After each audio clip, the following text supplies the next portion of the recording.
Hello guys, in this video I am going to show you how to set the coordinate system in the Deckee application.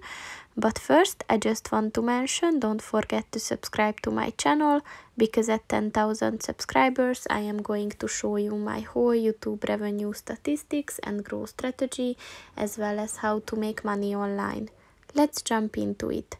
First of all, open the application on your phone. And then click on the U button at the bottom of the page on the right. And then click on the settings button at the top of the page on the right. And then click on the general button. And at the coordinate system section, you can choose if you want to use the degrees, decimal minutes, the degrees, minutes, seconds, or the degrees decimal system.